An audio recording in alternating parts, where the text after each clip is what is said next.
Bismillahirrahmanirrahim.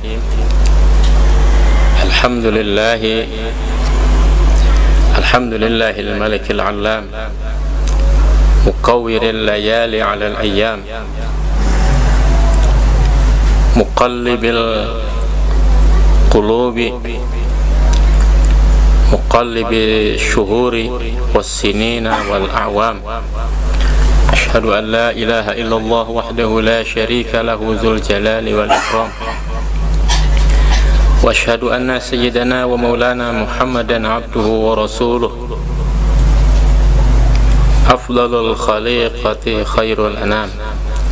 Allahumma salli wa sallim wa barik ala sayyidina wa maulana Muhammad wa ala alihi wa ashabihi al-anjumil a'lamil bararatil kiram, amma ba'du. Subhanak la ilma lana illa ma 'allamtana innaka antal alimul hakim. Wa la hawla wa la quwwata illa billahil aliyyil azim. Allahumma shrah lana sudur wa barik lana fil umur wa dha'if lana al ujur wa arkhir uyubina as-sutur wa khtim a'marana bil husna. Allahumma hdina wa ahlana wa auladana wa zurriyyatina wa ahbabana li ahsanil akhlaq wa ahsanil qulub wa ahsanil ahwal wa ahsanil a'mal wa ahsanil arzaq wa ahsanin niyyat, fa innahu la yahdi li ahsaniha illa anta, wasrif anna wa anhum sayyi'aha, fa innahu la yasrifu anna wa anhum sayyi'aha illa anta.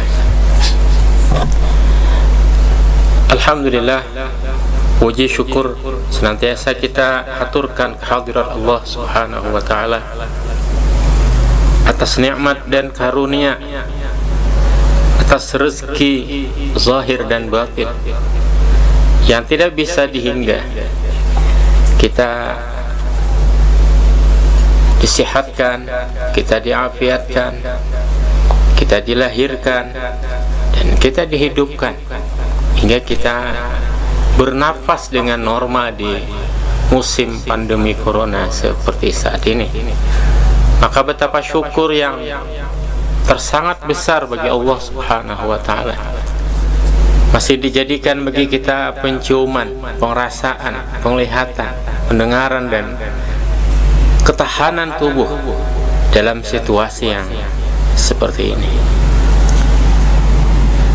Salawat dan salam atas baginda junjungan insan suri tauladan, manusia agung, Nabiyina wa maulana Muhammad sallallahu alaihi wa alihi wasallam, juga keluarga, sahabat, dan penerus dakwah beliau yang tak kenal lelah, tak pantang mundur hingga hari kiamat. Ikhwatil kiram rahimakumullah, alhamdulillah kita pada hari ini mengadakan dauratul hadis pada silsilatul hadis al-arba'un al-budaniyah bizuhdi war-riqaq, 40 hadis dari 40 guru pada 40 kota, dari hadis atau musnad 40 sahabat. Semua hadis ini ditujukan untuk satu pembahasan, yaitu bizuhdi war-riqaq, berbicara tentang zuhud dan melembutkan hati atau menggemarkan hati menuju beramal akhirat.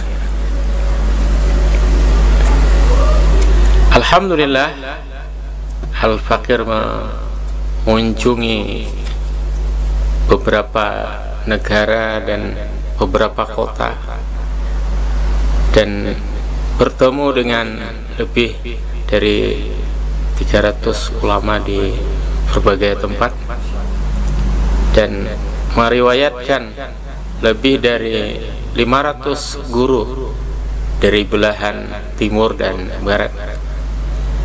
Dan itu dikatakan tidaklah mudah untuk zaman saat ini, dan tidaklah tergiur untuk melakukan rihlah fi thalabil hadis kecuali orang-orang sedikit. Dan segala puji bagi Allah, hanya karena hobi, karena kesenangan, senang bertemu dengan ulama, senang bertemu dengan masyayikh.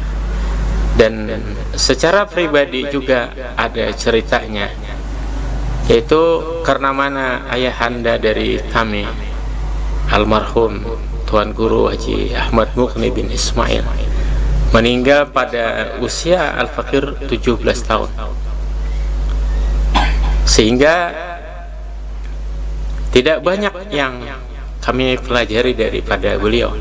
Padahal beliau adalah Al-Ma'inus Safi, sumber air yang bersih. Beliau telah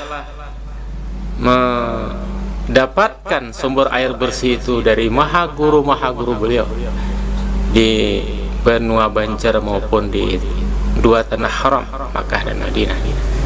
Tetapi apalah daya, umur atau ajal membatasi, dan beliau meninggal pada tahun 1994 di usia kami 17 tahun.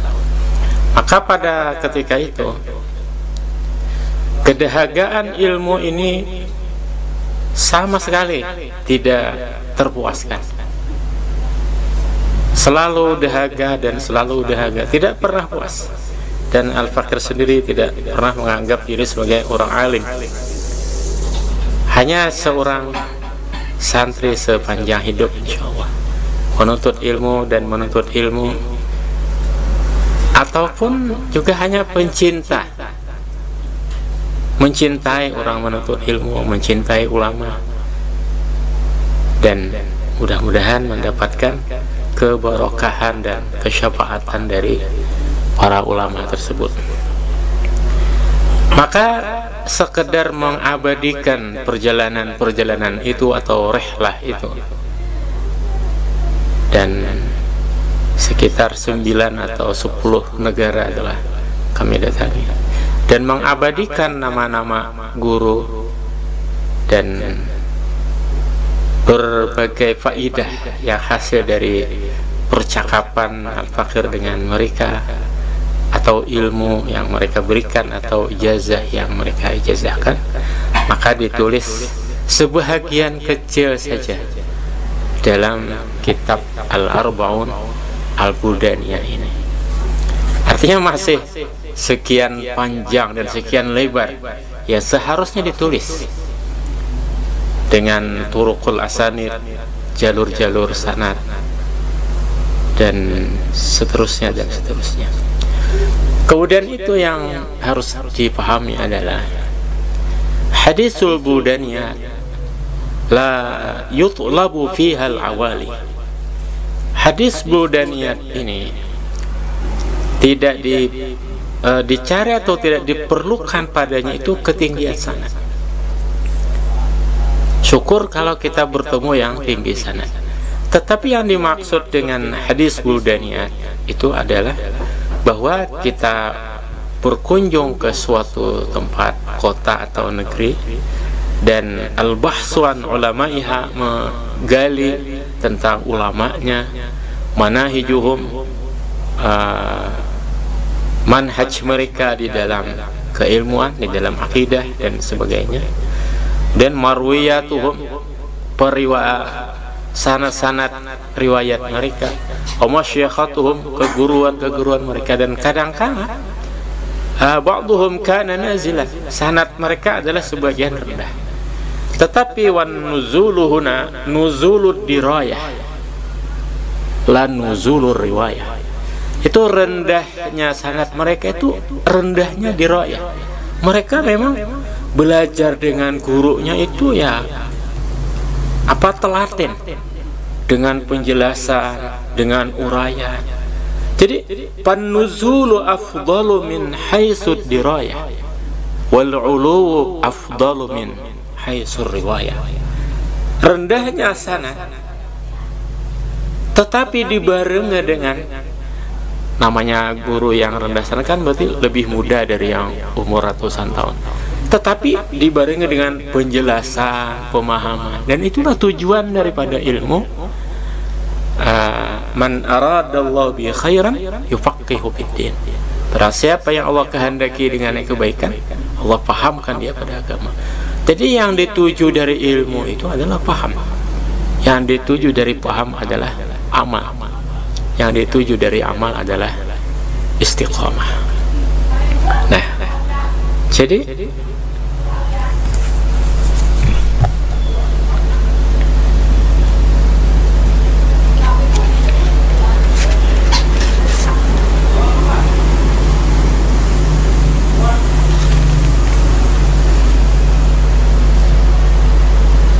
di negara tercinta Indonesia sendiri banyak sekali ulama-ulama besar yang tinggi sanadnya, yang kuat dirayahnya, punya majelis ilmu besar, punya sanad-sanad tinggi, sangat banyak. Sehingga umumnya kota yang disebutkan di sini adalah kota di dalam negeri Indonesia ini juga.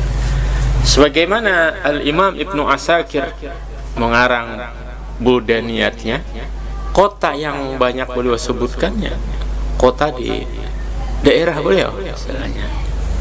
Demikian juga imam-imam lain yang menulis pada Buldaniyat, mereka menulis nama kota yang mereka kunjungi yang mudah mereka dapatkan, yang dekat dengan daerah mereka sendiri, yang lebih banyaknya, walaupun mereka juga minat titwab berkeliling ke berbagai belahan negara atau dunia. Banyak sekali faidah yang tidak didapatkan di satu tempat didapatkan di lain, sehingga disebutkan fi zawaya khafaya. Di suatu sudut ada rahasia, banyak rahasia pada banyak tempat. Itu pengantar. Kemudian disebutkan oleh Dr. Usamah Sayyid Azhari yang menukil dari Al-Hafiz As-Silafi pada awal Buldaniyatnya mengatakan, tidaklah mampu untuk menulis hadis Buldaniyat itu illa man urifa birrujlatil wafirah wa rihlatil mutawatirah min baladin ila balad fi unfuani syababih wa ibtida'i talabi ilal hadis ba'inan kana al-maqsid aw qariba wa lam yubali bi mautihi ghariba. Tiadalah sanggup menulis hadis Buldaniyat oleh seorang pun kecuali orang yang dikenal dengan rujlah al-wafir, perjalanan yang sempurna, perjalanan yang melelahkan, perjalanan yang panjang. Diceritakan seorang sahabat, misalnya Al-Imam Mujahid berkata, saya berjalan bersama Ibnu Mas'ud ke Makkatul Mukarramah dan pulang dalam 1 bulan, hanya mendapatkan 1 hadis. Untuk mendapatkan 1 hadis berjalan 1 bulan. Diceritakan ada Al-Imam Al-Qutbul Habib Ahmad bin Hasan Al-Lattas. Beliau sangat berkeinginan ke negeri Mesir dari Hijaz, dan tidak ada bekal, tidak ada cara selain bahwa mengusung mushaf sebelah tangan kanan dan berenang di Laut Merah dengan tangan kiri. Maka himmatul rijal tahdumul jibal, himmah, semangat laki-laki akan meruntuhkan gunung yang menjulang tinggi. Ada himmah. Banyak lagi cerita bagaimana Imam Bukhari, bagaimana Imam Syafi'i, dan tidak bisa tentunya diceritakan satu persatu saking banyaknya.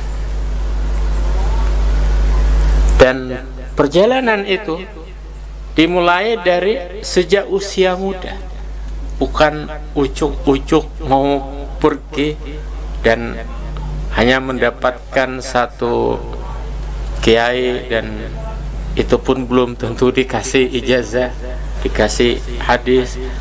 Kadang malah menunggu 1 hari atau 2 hari dan sebagainya. Dan ia tidak peduli dengan mati di negeri asing, di tempat yang asing. Dan wa anil Hafiz Az-Zahabi, dari Imam Az-Zahabi berkata, wa qalla ayyatahayya dzalika illa li hafizin urifa bittisa'ir rihlah. Dan sedikit bahwa sanggup menulis hadis buldaniyat kecuali orang yang suka menghafal hadis yang dikenal dengan luasnya rihlah, perjalanan. Banyak lagi lah. Dikatakan rihlah, dengan rihlah ahlul hadis itu bala diangkat dari suatu negeri.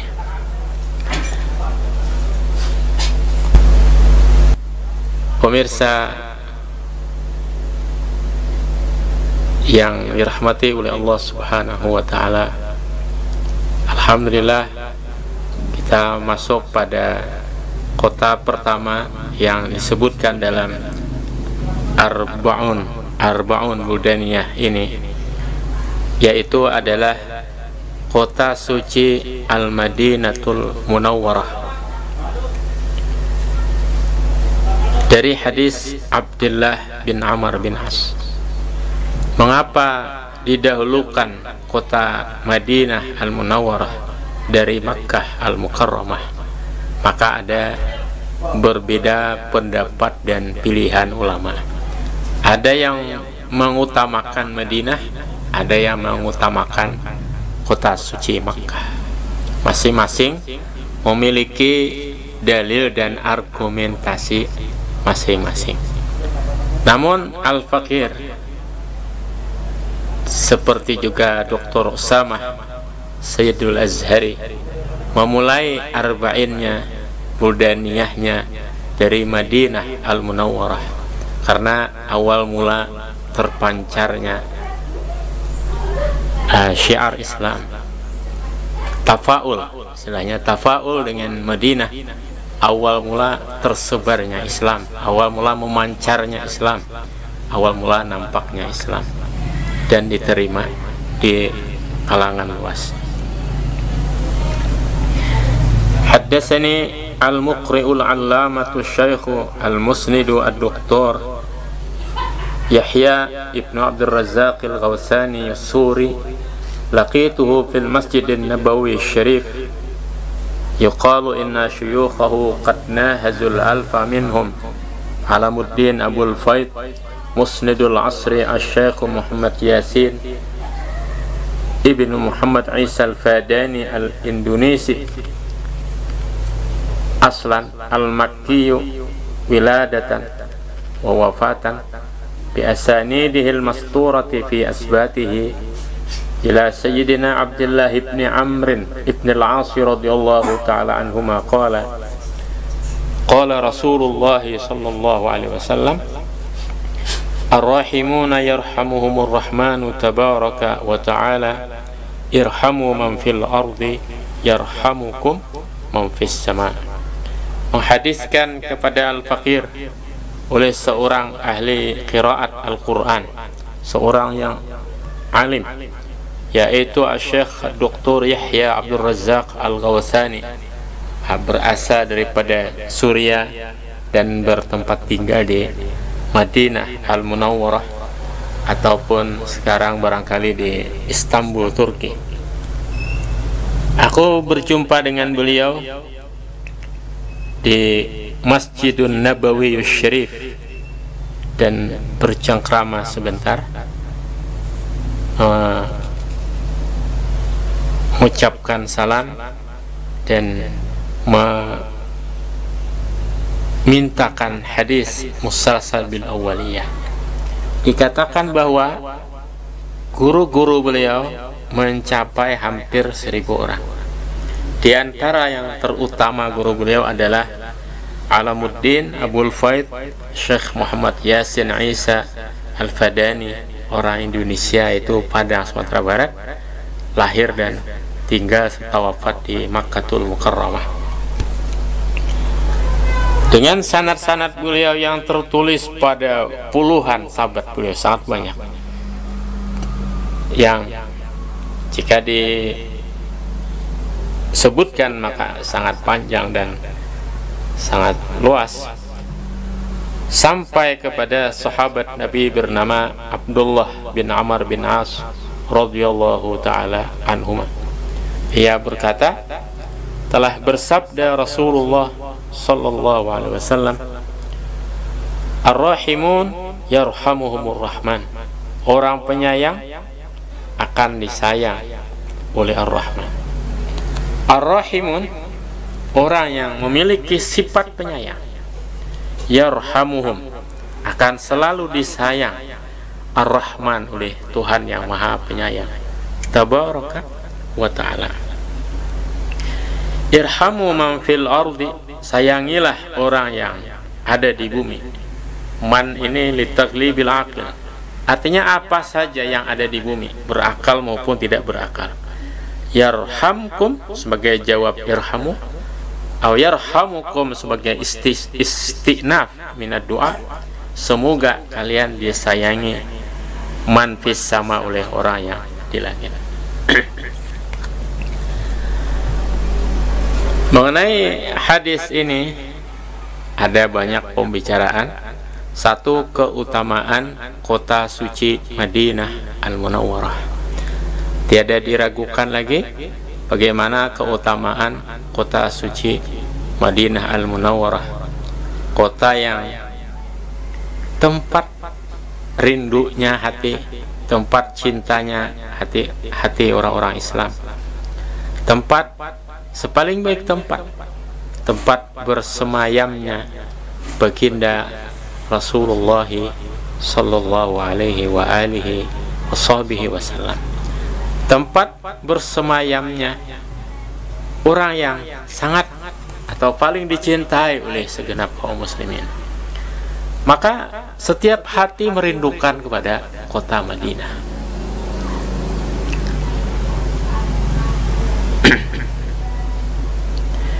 Yang kedua yaitu tentang nassul hadis, mafhumul hadis, nas hadis dan yang dipahami daripada hadis. Adapun nassul hadis, ar-rahimun yarhamuhumur rahmah, tidak ada tabaraka wa ta'ala. Ini hanya sebagai adab ketika disebut ar-rahman atau Allah, ditambahkan dengan tabaraka wa ta'ala. Nah, adapun mafhum hadis, di sini dikatakan yaqulul faqir wa minar rahmati lin nafsi wal ahli wal aqriba wan nasi ajmain targhibuhum fil akhirah.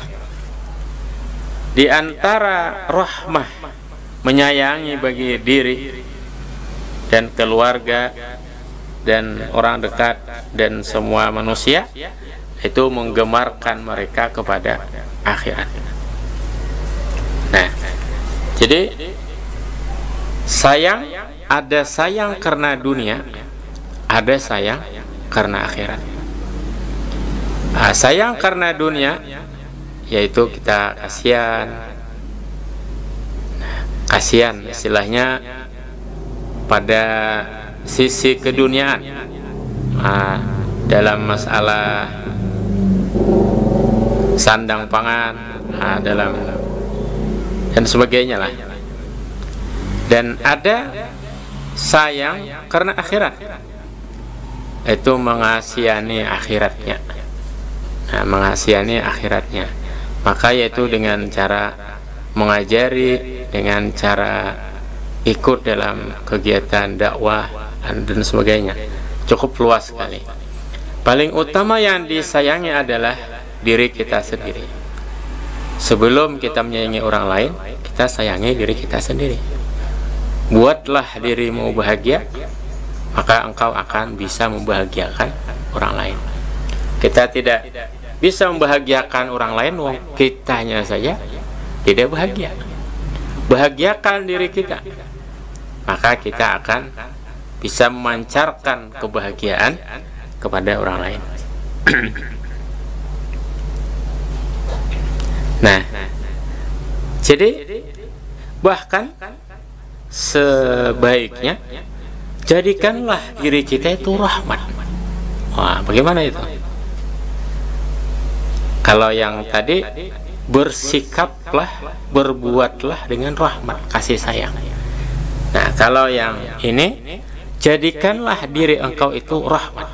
Oh, bagaimana? Pertama, menjadikan diri kita rahmat itu siapapun yang kita temui, kita doakan. Siapapun yang kita temui, kita doakan. Orang kaya kita temui, kita doakan. Mudah-mudahan dia pemurah. Orang miskin kita doakan, mudah-mudahan dia kaya. Orang alim kita doakan, mudahan luas manfaatnya, mudahan dipakai oleh orang, istilahnya.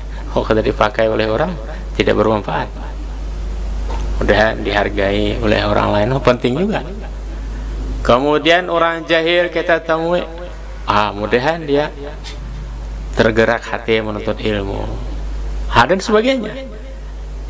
Jadi menjadikan diri itu rahmat, tidak memandang orang ini siapapun kecuali didoakan dengan kebaikan. Tidak bisa mendoakan kejahatan, kejelekan bagi orang lain. Bertemu dengan misalnya seorang muslim, mudahan dia kuat Islamnya, kuat imannya. Misalnya dia baru mu'alaf. Bertemu dengan orang yang tidak rajin sembahyang, mudahan dia rajin sembahyangnya. Bertemu dengan orang yang suka maksiat, mudahan hatinya ditutup untuk maksiat, mudahan terbuka hatinya untuk hidayah, untuk insaf sebelum ajal. Bertemu dengan orang non muslim, mudahan dia melihat bagaimana itu Islam, ya kan? Dan dalam Al-Quran maupun dalam Injil, bahwa Nabi Musa, Nabi Isa hanya diutus untuk Bani Israel saja.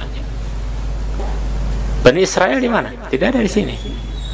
Jadi agama Yahudi dan Nasrani menurut Quran maupun Injil, itu untuk kalangan terbatas saja. Itu Bani Israel saja. Itu dalam Injil seperti itu. Dalam Al-Quran juga seperti itu. Adapun Islam itu wa ma arsalnaka illa rahmatan lil alamin. Wa ma arsalnaka illa kafatan linnasi basyira wa nadhira. Tidak kami utus engkau wahai Muhammad kecuali rahmat, zatnya rahmat bagi semesta alam. Tidaklah kami utus engkau kecuali kafatan linnas, ke seluruh manusia, basyira wa nadhira, menggembirakan dan mengabarkan tentang azab. Nah, pemirsa sekalian rahimakumullah. Jadi yang pertama tadi, berperilakulah rahmat, sayangilah orang lain, karena itu perilaku. Yang kedua, jadikan dirimu itu rahmat. Wah, ini dalam sekali. Jadikan diri kita rahmat. Banyak orang berbicara tentang Nur Muhammad, sesungguhnya apa? Wa ma arsalnaka illa rahmatan lil alamin. Untuk apa berbicara Nur Muhammad tetapi tidak menjadikan ada Nur Muhammad di dalam diri kita? Buat apa berbicara Nur Muhammad tetapi tidak menjadikan diri sebagai rahmat? Yang namanya Nur Muhammad itu ya rahmatan lil alamin. Ya. Siapa Muhammad sallallahu alaihi wasallam? Rahmatan lil alamin. Rahmat bagi semesta alam. Nah, jadikan diri kita ini rahmat. Jadikan dirimu rahmat. Caranya, pertama, siapa saja yang dijumpai, bertemu siapa saja, doakan dengan kebaikan. Jadi tidak pernah memendam benci kepada orang, tidak pernah memendam dendam kepada orang lain, termasuk orang yang menyakiti kita. Apa kita i'tiqadkan dalam hati? Aku ridhokan, aku relakan, aku mohonkan doa, itu aku halalkan. Sebagaimana kita ini juga yang kedua, menjadikan rahmat, diri menjadi rahmat itu, yaitu jangan jadikan diri kita sumber azab bagi orang lain. Siapa yang sudah mencuri kepunyaanku, aku ridhokan, aku halalkan. Kalau yang belum, lain urusan. Yang belum lain cerita ya. Siapa yang sudah aku halalkan. Maka tidak menjadikan diri kita itu jadi sumber azab. Orang diazab gara-gara kita. Wah, tidak usah. Nah, mengapa demikian? Karena kita juga perlu dikasih sayangi oleh Gusti Allah. Kita perlu dikasih sayangi oleh Gusti Allah. Kita tidak ingin disayangi dengan kita merelakan hutang tadi misalnya. Orang tak kunjung bayar ini. Orangnya sudah jadi bang taib, entah kemana pergi, tidak pulang-pulang, meninggal hutang. Aku relakan sudah. Jamaah sekalian, karena kita bukan perlu kasih sayang orang itu. Orang dia tidak muncul-muncul. Jadi tidak mengharap kasih sayangnya. Dia tidak muncul. Yang kita harapkan adalah kasih sayang Gusti Allah Subhanahu wa ta'ala.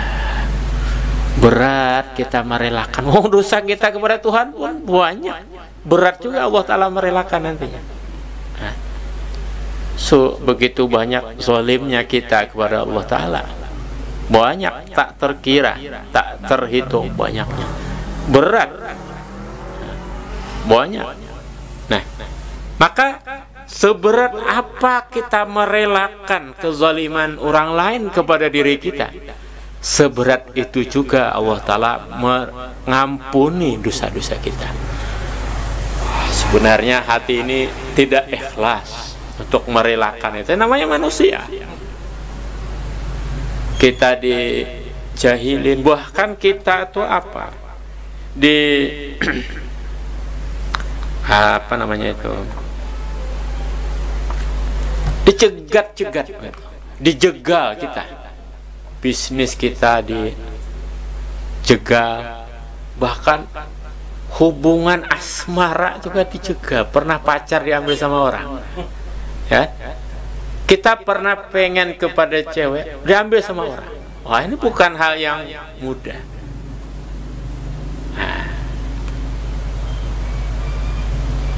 Walaupun tidak dosa orang mengambil pacar kita tuh kalau kita belum meminang. Salah sendiri lambat meminang. Coba cepat datang kepada camar ya, calon mertua. Itu lain urusannya. Kalau cuma pacaran ya itu hak semua orang. Kita tidak memiliki hak belum. Nah, pemirsa sekalian, rahimakumullah. Jadi alhasil, jangan jadikan diri kita sumber azab bagi orang lain. Jangan jadikan diri kita sumber azab bagi orang lain. Seberat apa kita memaafkan? Berat banget memaafkan. Terutama kepada istri. Luar biasa beratnya memaafkan istri itu. Coba dimaafkan. Maka ada dosa kita juga yang besar, yang berat dimaafkan oleh Allah, akan dimaafkan oleh Allah Subhanahu wa ta'ala. Ini nazrah min nazratir rahmah, pandangan dari pandangan kasih sayang. Dan yang lebih berhak memberi kasih sayang ya Allah Subhanahu wa ta'ala. Tapi kita tampilkan sikap rahmah, sikap kasih sayang. Nah, dan itu bukanlah sesuatu yang mudah. Tetapi jika kita coba akan menjadi kemungkinan bisa karena terbiasa. Nah, jadi dengan itu ada hikmah, yaitu kalau kita melangkah terbebani masa lalu, maka langkah kita akan berat. Tetapi kalau kita melangkah dengan melupakan masa lalu, ada banyak peluang-peluang yang indah di masa akan datang dengan melupakan beban masa lalu.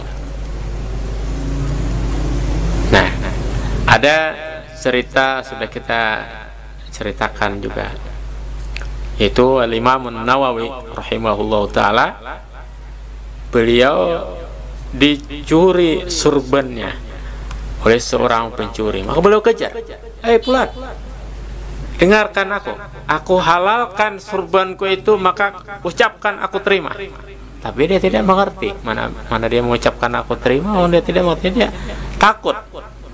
Nah, padahal beliau itu bukan ingin mengapa-ngapain si pencuri itu, cuma hanya agar halal, agar dia tidak disiksa. Sebab Imam An-Nawawi rahimahullahu ta'ala wa nafa'ana bihi. Nah, jadi begitulah. Kemudian menjadikan diri kita itu tadi adalah rahmat. Nah, dengan itu kita menyayangi diri kita sendiri. Mengapa kita menyayangi diri kita sendiri? Yaitu dengan cara membuatnya bahagia, ya kan? Dengan cara membuat diri kita bahagia. Dan membuat diri bahagia itu adalah dengan takwa.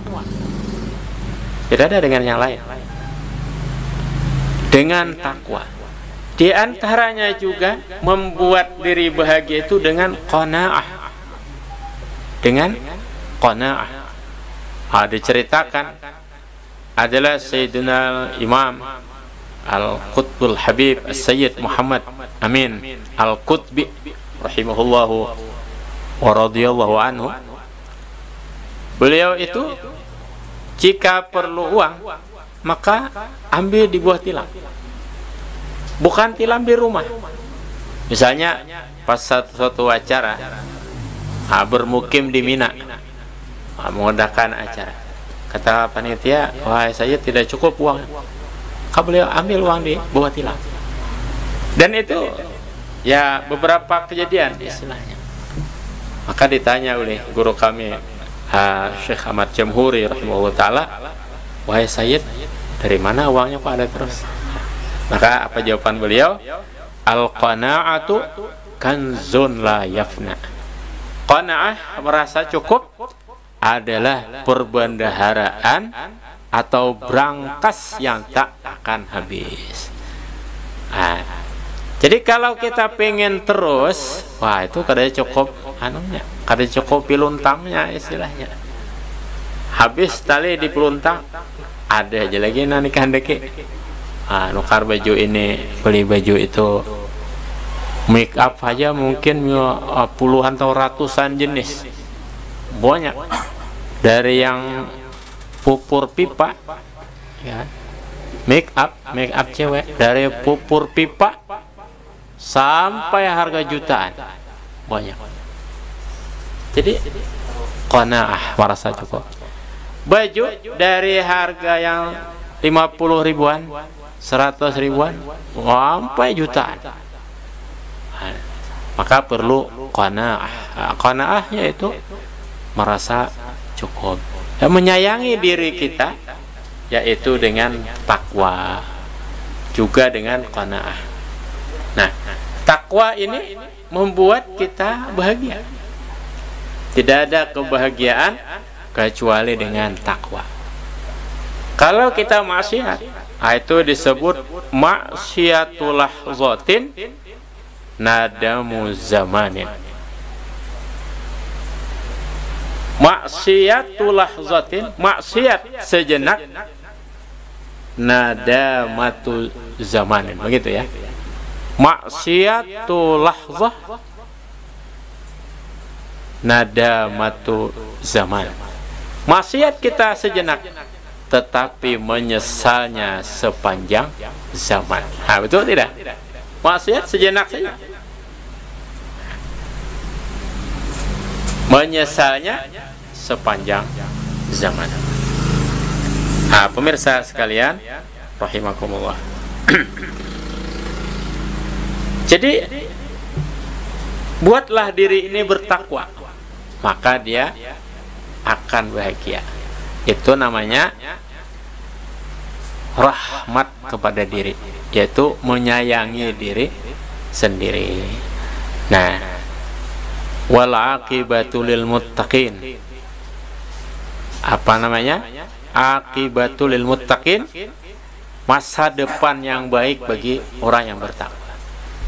Nah, dikatakan jika curat marut kehidupanmu, maka lihatilah menunjukkan bahwa curat marut sholat. Curat marut atau curat marit? Curat marut ya. Kalau curat marut kehidupanmu, itu menunjukkan curat marutnya sholatmu. Jadi bertakwa. Nah, itu tidak ada yang lain. Nah, orang kajian seperti apapun dalamnya, sholat subuhnya kesiangan, wah, itu problem. Sholatnya tergeser-geser, wah, keluar waktu daripada sholat, meremeh-remehkan sholat, maka masuk dalam firman Allah Ta'ala, fawailul lil musallin alladzina hum an sholatihim sahur. Itu orang yang melalaikan sholat. Pemirsa sekalian, rahimakumullah, tidak ada kebahagiaan kecuali dengan takwa. Harta tidak menjamin bahagia. Harta banyak diburu sama aparat karena dia melanggar. Harta banyak diincar sama orang. Yang pertama mengincar adalah tukang pajak. Harta banyak diincar sama petugas pajak, diincar sama aparat, diincar sama ini, sama itulah. Diincar juga oleh para calon, dan lain-lain. Jadi kalau harta banyak diincar banyak orang. Kalau kita dengan bertakwa, maka hasil kita itu barokah. Hasil yang kita dapatkan adalah barokah. Jadi bukan seberapa banyaknya, tapi setakwanya kita dalam mendapatkannya. Maka bukan berarti bertakwa itu melarat, tidak. Bertakwa itu yaitu mengerjakan yang wajib dan menjauhi yang haram. Banyak kisahnya.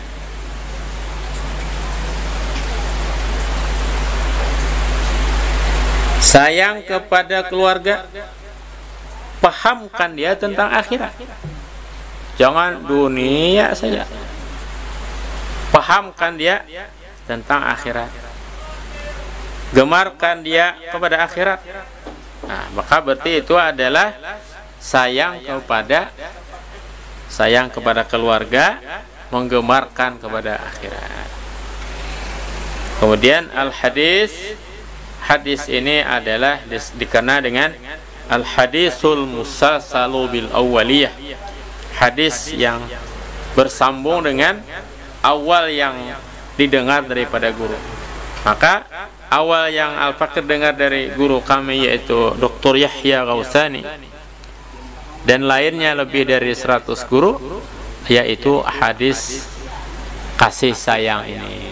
Nah, itu banyak isyaratnya agar tertanam kasih sayang di dalam diri kita. Wallahu alam. Mudahan diberkahi oleh Allah Subhanahu wa taala dan dijadikan diri kita ini rahmat, dijadikan diri kita bertakwa, dijadikan diri kita ikhlas, dijadikan diri kita istiqamah. Mudahan kita dikhitamkan dengan husnul khatimah ala ziniyah wa ala kulli salihah wa miniyati man wa syuyukhuna wa biniyati man wa salafus salih li anfusihim wa ahlihim wa auladihim bi sirri asraril Fatihah.